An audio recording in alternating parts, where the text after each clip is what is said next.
All right, question of the day. What is your favorite game based on a beloved book? Now, the reason I bring that up is because today we're talking about Pan's Island or Peter Pan, depending on which box cover you keep. Yes, that's a real thing. We'll talk about it in a little bit. But what's your favorite game based on a book? It could be, the Call to Adventure Stormlight Chronicles. It could be the Lord of the Rings, the LCG, which is a phenomenal game, which I'm also reviewing in just a minute. Actually, an expansion to it.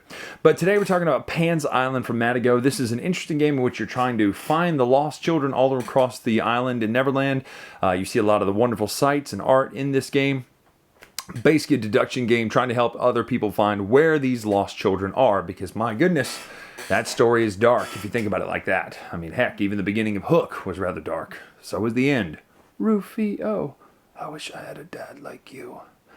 That just got me. It got me in all the feels, right? I remember as a kid tearing up. And that movie came out like 95, 93. It's old, and I'm old. So anyway, none of that matters. We're talking about Pan's Island today, or like I say, Peter Pan, which I think it's now permanently called Pan's Island. So let's take a look at what it does. We'll come back and talk final thoughts right now.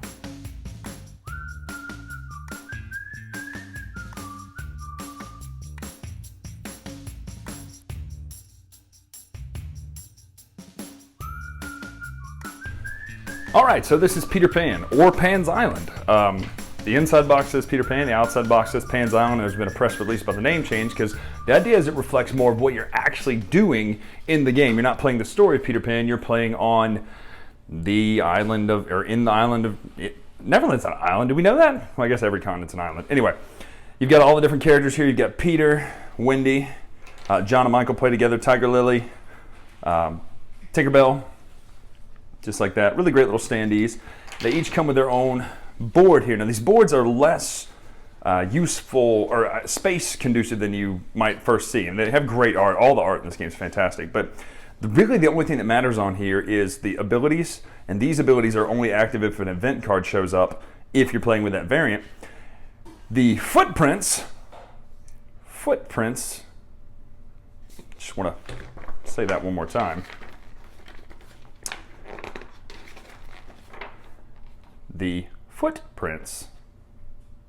Now, maybe that's a reference to Barry's story in the first place, but I don't remember that, and I tried to look it up. And anyway, the handprints here, footprints, handprints. Surely someone's going to be like, well, actually, in the 1927 edition, blah, blah, blah. I hope you do. I hope you do correct me, because I'm very curious about that. Anyway, the point is we're looking for lost children out here in Neverland. So the way it works is everyone's going to get a miniature map. You're going to get more than one of these eventually. You'll place it hidden inside of your sleeve right here. Now this is a sleeve that you're going to get with Captain Hook. You'll make sure the lost child and the whale line up. And now essentially you are going to select where a lost child would be for the person to your right. They are going to essentially be trying to find the one that you're putting out there for them. Now you're not working against each other. You're actually working together. So there are certain table rules like, hey, you can't just say go there, because what you're doing is you're now sending clues based on these vision cards. And you're going to get some vision cards in your hand at the beginning of each round. Some of them are direction, some of them are movement. So the direction would be, okay, so towards this mushroom here. So let's just say that the person to my left has secretly marked that there is a lost child here. And let's say that I'm Peter Pan and I'm standing up here. They're going to put that on my board like this. The more vivid they would be, so let's just say that again, the lost child's here. The more vivid ones on the left are going to be where you put a more clear vision. When it says 4 miles, basically the miles are the spaces, 1, 2, 3, 4. So we're 1, 2, 3, 4. I'm exactly 4 spaces. I would do pretty much this, or at least this, because I said this space. So I would show them this. Now they're going to intuit, okay, wait a minute. I bet that that lost child is somewhere down here then, because it's at least 4 miles away or right around 4 miles, and it's pretty close to that. Then what you can do is once you've done the visions for everybody, you can rearrange the visions and things like that. You take out the movement template. Now this part's pretty awesome, so I'm going to move this out of the way. Take out the movement template, you put it around your character, and then you draw. So Peter Pan is green. You draw a line to the end of this, showing that path. You put an X indicating where you want to go. So let's just say I think it's here. I land here. Now I can explore for a lost point. Now Peter Pan has an ability where he can actually try to find Captain Hook as well and shut him down, which is nice. Then you take this little circle here, which boy, this acrylic's hard to pick up off the table. You put it around Peter. Now here's the cool rule. See how it's pretty big? So what you can do is you can put it anywhere you want around your character as long as your character's inside of there. And then you make a circle. So let's just say we do this. Now the green is actually really hard to see. So you're gonna make a circle like this. The person on your right checks and says, okay, yes, there is a lost kid here, you did find him. And then they'll discard it, they'll get a new tray and all sorts, a new sleeve, and keep going until we found 1, 2, 3, 4, 5 lost children. This will get erased and all such as that. So that's what you're doing. You're moving around the board trying to find these lost children. If you go to a camp, you can camp there and put a little circle around the camp and basically shuts down Captain Hook from acting. However, these red circles show where Captain Hook is. So had I landed here, let's just say the kid was here, had I landed there in that space, I would be told that Captain Hook's active. We mark this on the Captain Hook board. If we get to there, we lose. Now, you can only set up a certain amount of camps based on this. Once you filled it, you can't do that action anymore. But that's it. You're going to be exploring, looking for the lost children, using your special abilities, trying to find where they are and get them back to safety. Back to Nana's, no, not Nana. Yeah, Nana's nursery, the little dog, cute dog. Or Robin Williams' house, whatever. But that's it, that's Pan's Island.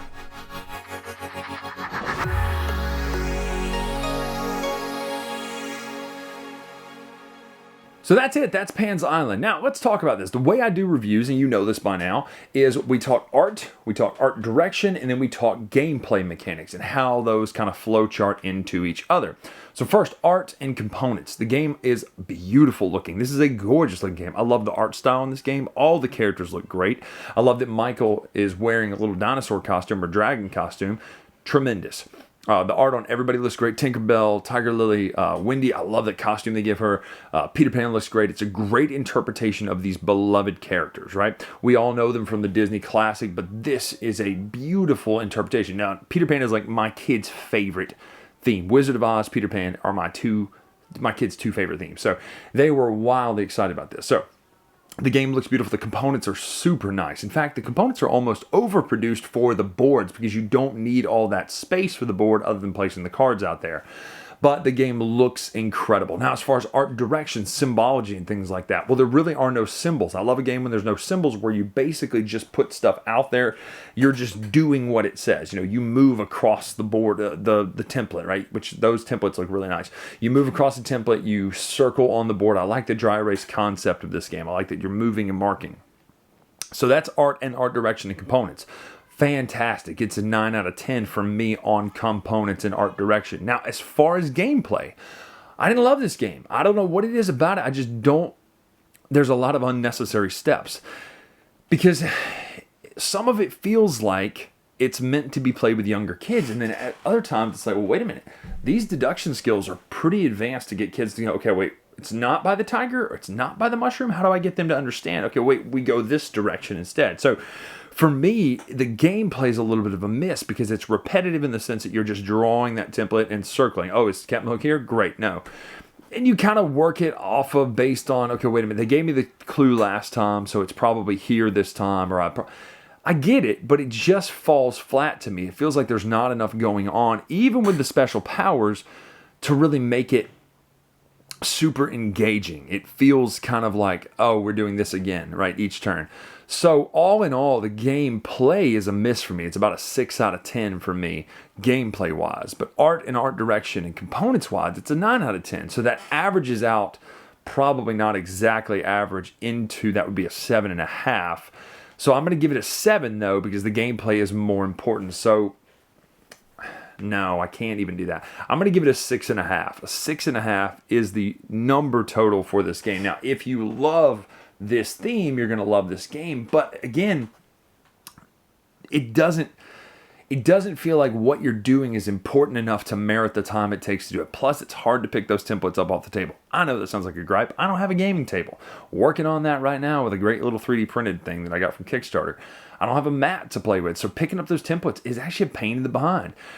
I do like the idea of coding cards to people like this is where you need to go and this is where you need to go. But again, it feels so repetitive and falls flat that it's like, okay, I get it.